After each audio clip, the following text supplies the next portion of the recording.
Hey, so have you been sitting there before and you're wondering what is the big deal with Airbnb? Like, how are people making all this money? Like, what's going on there? So I want to share with you the concept of what's happening with Airbnb. Some of you, this is obvious. Some of you don't really get it.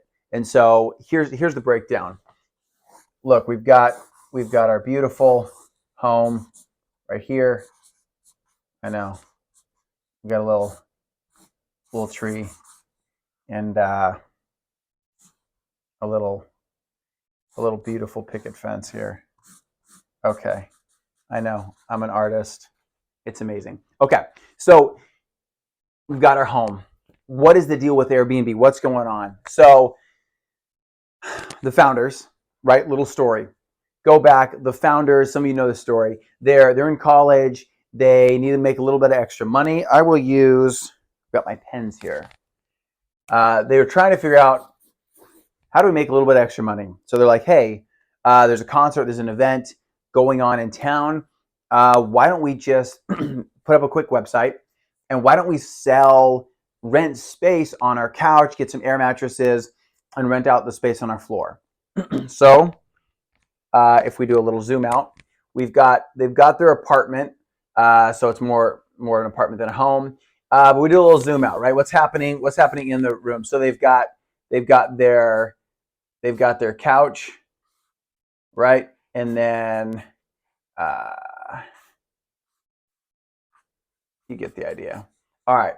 So person sleeping on their couch, and they just make some other space on the floor, and so they get a bunch of people in.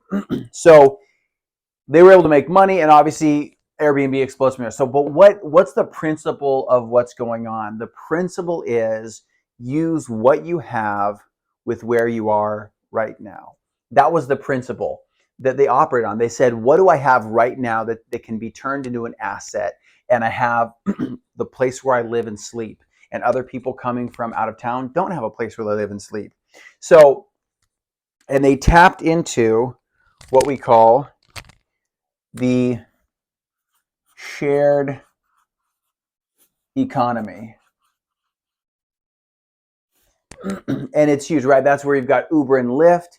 You've got, I'm forgetting some of the other names. You've got Airbnb, but it's this whole explosion of, okay, instead of people's resources, their garage, their bike, their car, their home, instead of these people's resources just going used and wasted for months out of the year, how can we actually then broker those out and make money off of things that just sit there all year round? So they tapped into the shared economy. That's what's going on.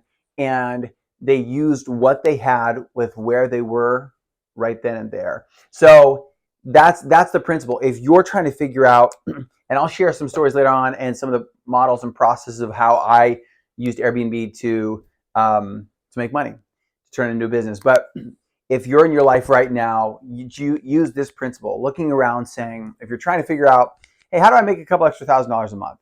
Look at, okay, what are the assets that I have right now? I can speak English. I can read and write. Like, what are the things that I own? I own a car. I own a bike.